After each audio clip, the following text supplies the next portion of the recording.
Hello dear students, good morning to all of you. आज के lecture में हम लोग क्लास 9th का ग्रेविटेशन चैप्टर शुरू करने जा रहे हैं। तो आज के लेक्चर में हम लोग ग्रेविटेशन के बिल्कुल बेसिक के बारे में पढ़ेंगे। जैसे कि आप सब ने पिछला चैप्टर में ऑब्जेक्ट के डिफरेंट टाइप्स ऑफ मोशन के बारे में पढ़ा हुआ है, फोर्सेस में भी पढ़ा हुआ है कि अगर किसी ऑब्जेक्ट पे फोर्स अप्लाई होता है तो उस ऑब्जेक्ट का स्पीड भी चेंज होता है, डायरेक्शन भी चेंज हो सकता है और शेप एंड साइज भी चेंज हो सकता है। तो बात करते हैं हम इस चैप्टर का। तो इस चैप्टर को हम लोग समझने के लिए हम लोग अपने डेली लाइफ में देखते हैं या अनुभव करते हैं कि हम किसी भी ऑब्जेक्ट को किसी हाइट तक फेंकते हैं या किसी हाइट से किसी ऑब्जेक्ट को रिलीज़ करते हैं तो वो क्या होता है कि ऑब्जेक्ट नीचे की तरफ गिरता है, ठीक। और यह भी हम देखते हैं कि ये जो हमारे प्लैनेट्स है वो सन के अराउंड मूव करते हैं। इसी प्रकार जो मून है वो हमारे अर्थ के अराउंड मूव करता है। तो इस सारी चीज़ में हम देख रहे हैं कि ये जो प्लैनेट है वो सन के अराउंड ही मूव क्यों करते हैं और कौन सा फोर्स है जो इन सारे प्लैनेट को बांधे हुए है। इसी चीज़ को हम लोग इस चैप्टर में डिस्कस करेंगे। तो शुरू करते हैं चैप्टर। इस चैप्टर में हम gravitational force, law of gravitational और ग्रेविटेशनल के अंतराल ऑब्जेक्ट के मोशन को डिस्कस करेंगे। इस फिगर में हम देख रहे हैं कि ये जो बालक है वो किसी स्टोन को स्ट्रिंग में बांध करके सर्कुलर रोटेट कर रहा है, मीन्स उसको किसी सर्किल में मूव करा रहा है। तो यहाँ पे हम क्या देखते हैं कि ये जो पार्टिकल है या स्टोन है, ये जो पार्टिकल है या स्टोन है वो सर्कुलर पाथ पे मूव करता है। तो यहाँ पे मैं पूछ सकता हूँ कि अगर इस स्ट्रिंग को बालक छोड़ दे तो ये जो स्टोन है वो किधर मूव करेगा या ये सर्कुलर पाथ में भी क्यों मूव कर रहा है और इस ऑब्जेक्ट पे कौन सा फोर्स लग रहा है। तो आइए हम लोग समझते हैं। जैसे कि ये ऑब्जेक्ट जो है वो इस पाथ पे मूव कर रहा है, सर्कुलर पाथ पे। तो यहाँ पे कोई भी ऑब्जेक्ट सर्कुलर पाथ पे मूव करता है तो उस पर दो फोर्स लगता है, एक होता है सेंट्रीपेटल फोर्स और दूसरा होता है सेंट्रीफ्यूगल फोर्स। तो यहाँ पे हम बात करते हैं सेंट्रीपेटल फोर्स का। सेंट्रीपेटल फोर्स नाम से ही पता चल रहा है सेंटर। तो सेंट्रीपेटल फोर्स जो होता है वो कोई ऑब्जेक्ट सर्कुलर मोशन में मूव करता है तो उस ऑब्जेक्ट पे सेंटर की तरफ लगता है। सेंट्रीपेटल फोर्स किस डायरेक्शन में लगता है? सेंटर की तरफ। तो ये जो ऑब्जेक्ट रोटेट कर रहा है इस पे कौन सा फोर्स लग रहा है? Centripetal force.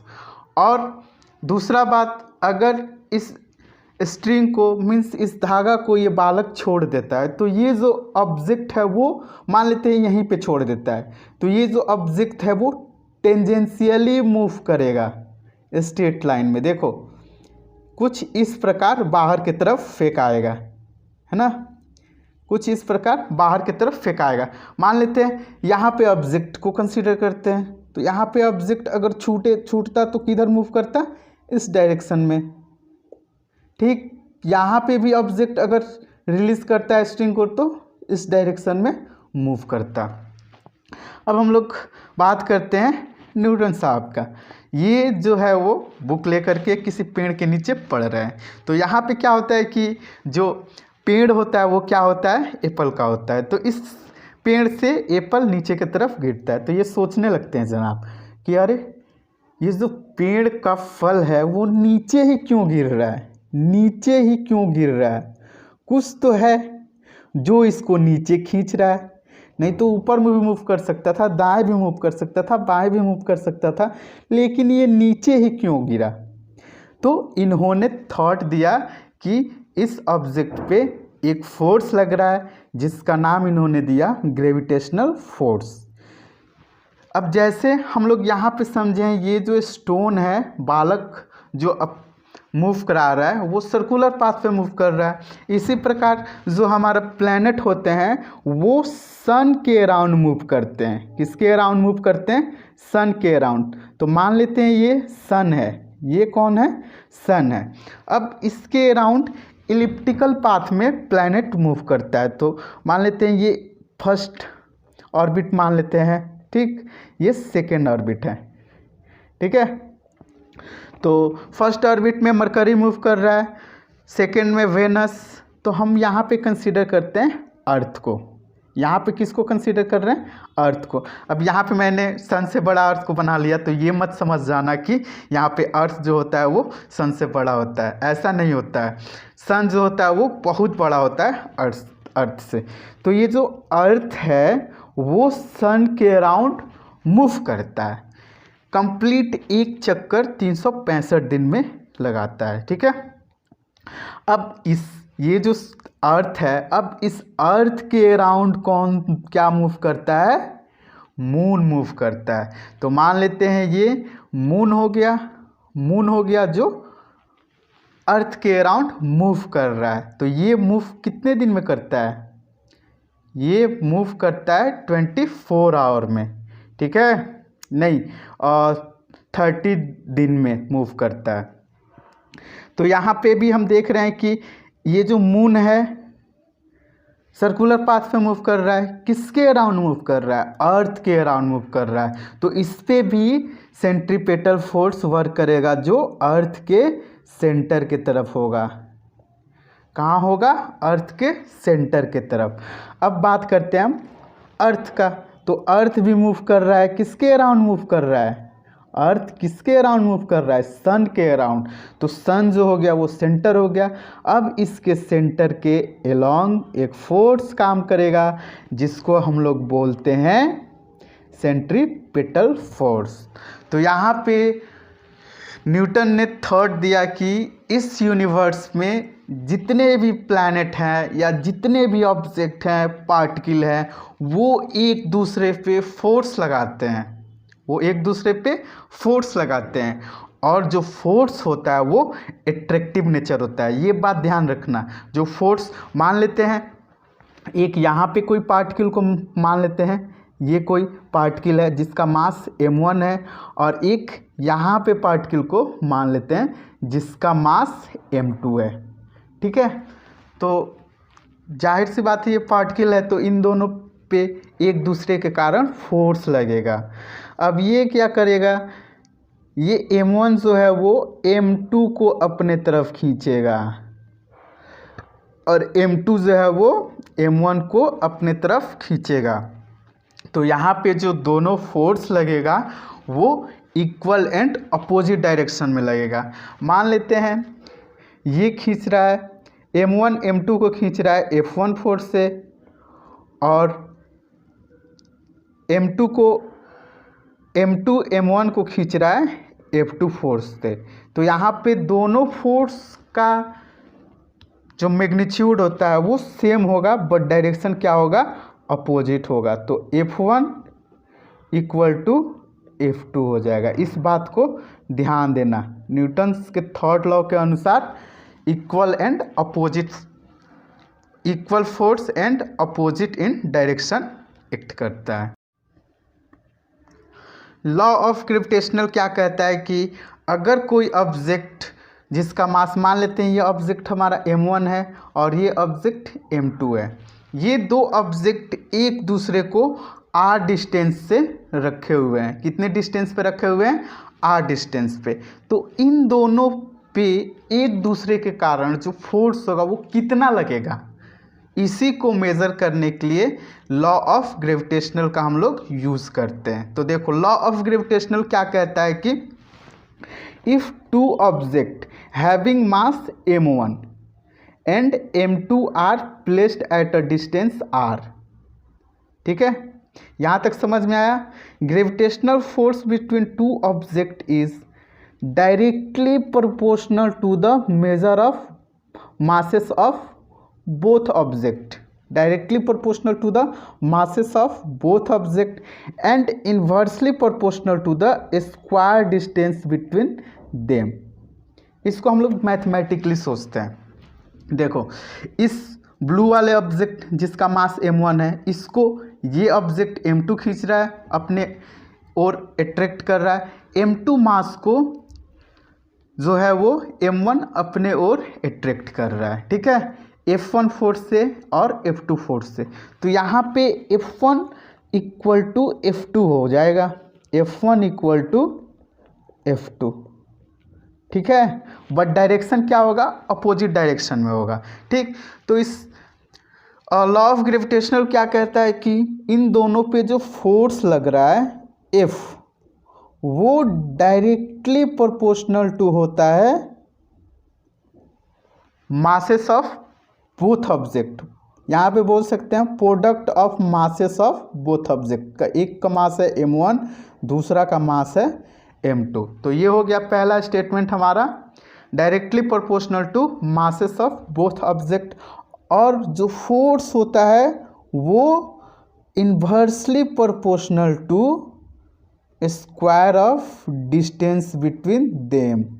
तो यहाँ पे डिस्टेंस इन दोनों के बीच क्या है, r है, तो r का स्क्वायर हो जाएगा। तो इन दोनों को हम कंबाइन करेंगे, इसको मान लेते हैं हम इक्वेशन 1 और इसको मान लेते हैं हम इक्वेशन 2, ठीक है। यहाँ तक समझ में आ गया। तो इक्वेशन 1 2 को कंबाइन करेंगे तो यहाँ पे हम लोग क्या देखेंगे, F is directly proportional to m1 m2 upon r square, ठीक है। अब ध्यान देने वाली यहाँ पे बात है, किसी भी इक्वेशन में हम लोग प्रोपोर्शनलिटी हटाते हैं तो एक कांस्टेंट टर्म आता है। तो यहाँ पे हम प्रोपोर्शनलिटी हटाएंगे तो ये जो इक्वेशन हो जाएगा F इक्वल टू हो जाएगा G m1 m2 upon r square. इस फॉर्मूला को आप सब याद रखना, क्योंकि इस फार्मूला के अकॉर्डिंग ही हम लोग फाइंड करेंगे किसी भी दो ऑब्जेक्ट पे जो फोर्स लग रहा है वो कितना लग रहा है। तो F equal to G m1 m2 r square. अब G को हम लोग बोलते हैं ग्रेविटेशनल कांस्टेंट, G को हम लोग क्या बोलते हैं, gravitational constant.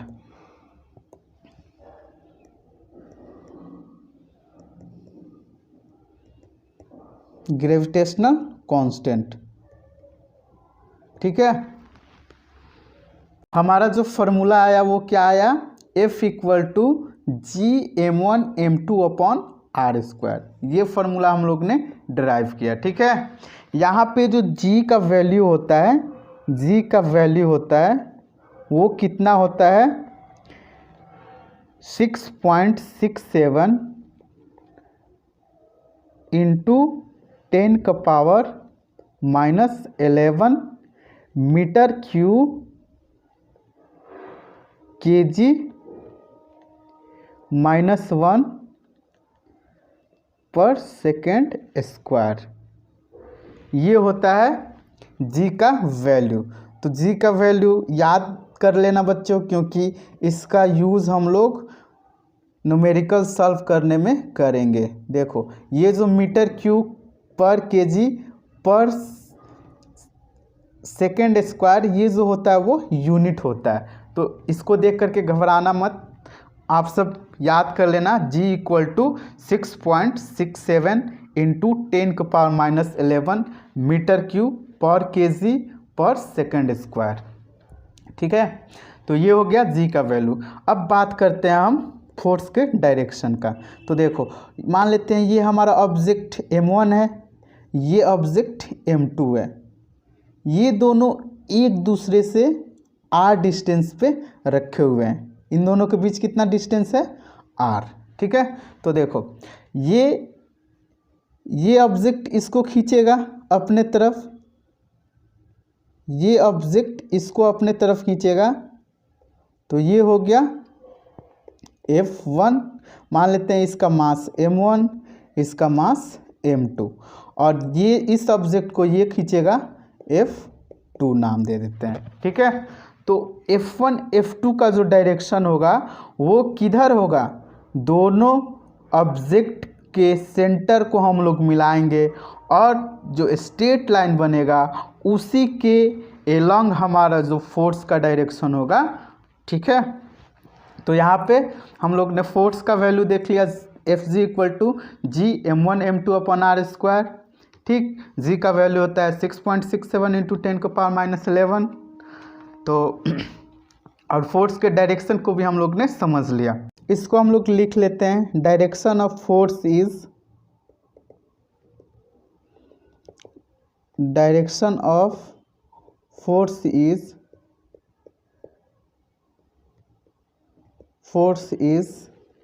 along the direction of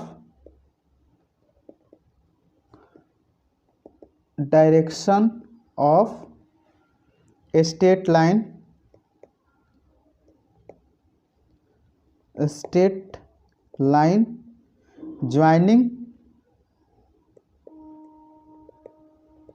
joining between them। Direction of force क्या होगा, दोनों ऑब्जेक्ट के सेंटर के बीच जो स्ट्रेट लाइन होगा उसी के एलॉन्ग होगा। ग्रेविटेशनल फोर्स जो होता है वो always in attractive nature, F G is always attractive in nature. जो फोर्स होता है दो ऑब्जेक्ट पे एक्ट करता है वो क्या होता है, हमेशा एट्रैक्टिव नेचर का होता है। फोर्स का जो वैल्यू आया F equal to G m1 m2 upon R square. तो यहाँ पे हम लोग क्या देख रहे हैं, यहाँ पे हम लोग देख रहे हैं कि मान लेते हैं एक ऑब्जेक्ट यहाँ पे रखा हुआ है, ठीक, जिसका मास m1 है और इसका मास m2 है, और इन दोनों के बीच डिस्टेंस है 5 मीटर। कितना है, 5 मीटर। अब एक यही ऑब्जेक्ट को जिसका मास m1 है और जिसका मास m2 है, ठीक है, m2 है, इन दोनों को एक दूसरे से 15 मीटर के डिस्टेंस पे रखा हुआ है। अब यहाँ से मैं पूछूं कि इस वाले केस में जो फोर्स होगा वो अधिक लगेगा, इस वाले केस में फोर्स अधिक लगेगा, या इस वाले केस में फोर्स अधिक लगेगा। तो यहाँ पे हम लोग देख रहे हैं जो फोर्स होता है वो inversely proportional to R square होता है, inversely proportional to R square. इसका मतलब डिनोमिनेटर में कोई टर्म आता है तो उसका मतलब क्या होता है कि उस वैल्यू को हम बढ़ाएंगे तो फोर्स का वैल्यू घटेगा। तो यहाँ पे जो फोर्स मान लेते हैं, यहाँ पे फोर्स आया F1, ठीक, यहाँ पे फोर्स आया हमारा F1, इस केस में हम बात कर रहे हैं, और इस केस में हमारा फोर्स आया F2, इस केस में हमारा फोर्स आया F2। अब यहाँ पे F1 बड़ा होगा कि F2, तो कहोगे F1 जो फोर्स होगा वो ग्रेटर देन होगा F2 के। तो हम लोग यहाँ पे क्या देख रहे हैं, किसी भी ऑब्जेक्ट का डिस्टेंस बढ़ाते हैं तो फोर्स क्या होता है, घटता है, ठीक है। आर जितना बढ़ाएंगे उतना फोर्स घटेगा, आर जितना घटाएंगे उतना फोर्स बढ़ेगा, क्योंकि फोर्स जो होता है वो inversely proportional to R square को होता है, ठीक है। अब बात करते हैं हम मास की, ठीक है। तो यहाँ पे देखो डायरेक्टली प्रोपोर्शनल टू मास होता है। तो अगर किसी दो ऑब्जेक्ट का मास बढ़ाएंगे, मान लेते हैं दो लड़का है जिसका मास 50 kg है, 75 kg है, वो दोनों एक दूसरे के 10 मीटर दूरी पे खड़े हैं, तो उन दोनों के बीच फोर्स लगेगा कुछ फोर्स लगेगा। अब मान लेते हैं एक लड़का है 25 kg का और दूसरा लड़का है 40 kg का, ये दोनों भी सेम डिस्टेंस पे खड़े हैं, तो फोर्स इन दोनों के बीच क्या होगा, कम लगेगा, क्योंकि लड़के के मास को अगर प्रोडक्ट करेंगे तो उसका वेलोसिटी कम होगा, उसका प्रोडक्ट ऑफ मासेस कम होगा, और जो बड़े आदमी है उनका मास हम प्रोडक्ट करेंगे तो उनका जो वैल्यू होगा वो क्या होगा, ज़्यादा होगा। तो यहाँ पे माइंड में रखना है दो चीज़, अगर ऑब्जेक्ट का मास बढ़ाते हैं तो उसका फोर्स बढ़ता है, और अगर ऑब्जेक्ट के बीच डिस्टेंस को बढ़ाते हैं तो फोर्स घटता है। इसको हम लोग एक एग्जांपल से समझते हैं। मान लेते हैं मैंने एक ऑब्जेक्ट लिया जिसका मास 2 kg है, इसका मास कितना है 2 kg, और एक दूसरा मास लिया जिसका मास है 5 kg, 5 kg। अब ये दोनों एक दूसरे से 10 मीटर के डिस्टेंस पे रखे हुए हैं, इनके बीच कितना डिस्टेंस है 10 मीटर है। एक और एग्जांपल को हम कंसीडर करते हैं। मान लेते हैं मेरे पास एक और मास है जिसका मास है 7 kg, सेम डिस्टेंस पे रखा हुआ है, 10 मीटर के डिस्टेंस पे रखा हुआ है। अदर मास, इसका मास है 9 kg। ठीक, तो इस केस फर्स्ट केस में भी फोर्स लगेगा, इस केस में भी फोर्स लगेगा। तो फर्स्ट केस में हम लोग फोर्स निकालते हैं। ठीक है, फर्स्ट केस में हम लोग F, तो F का फॉर्मूला होता है G m1m2 अपॉन r²। ठीक, तो यहाँ पे चलो वैल्यू पुट करो, तो यहाँ पे F इक्वल टू आ जाएगा, G का वैल्यू क्या होता है 6.67 इंटू 10 का पावर -11। अब यहाँ पे m1 कितना है 2 kg, m2 कितना है 5 kg अपॉन r²। इन दोनों के बीच कितना डिस्टेंस है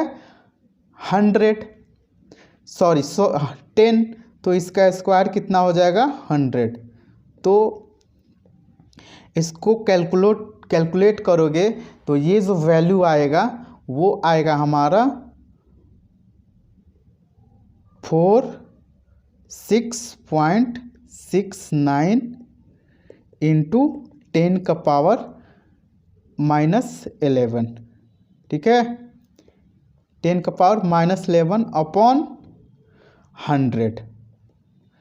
तो यहाँ पे कैंसिल आउट, यहाँ 100 है, 10 का पावर -11, तो ये ऊपर जाएगा तो क्या हो जाएगा, ऊपर जाएगा तो निगेटिव हो जाएगा। तो यहाँ पे जो वैल्यू आएगा हमारा 46.69 इंटू 10 का पावर कितना हो जाएगा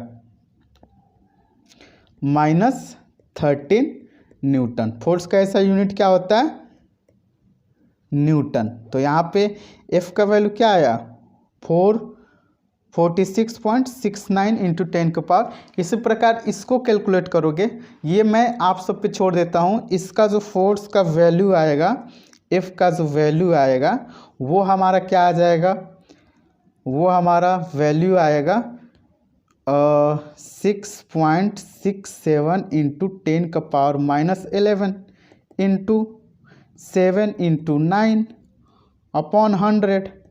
तो इसका जो वैल्यू आएगा F, इस केस में हम बात कर रहे हैं, तो इसका जो वैल्यू आएगा वो कितना आएगा 420।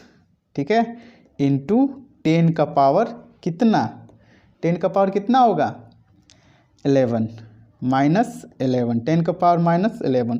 तो यहाँ पे हम लोग क्या देख रहे हैं, यहाँ पे हम लोग क्या देख रहे हैं फोर्स का वैल्यू। यहाँ पे जो फोर्स का वैल्यू आया वो 420 इंटू 10 का पावर 11 आया, और यहाँ पे कितना वैल्यू आया 46.69। तो देखो दोनों के बीच डिस्टेंस तो सेम ही है, बस फ़र्क है मास का। तो जिसका मास ज़्यादा होगा उसका फोर्स ज़्यादा, तो ये वाला फोर्स इससे क्या है ग्रेटर है। मिलते हैं नेक्स्ट लेक्चर में।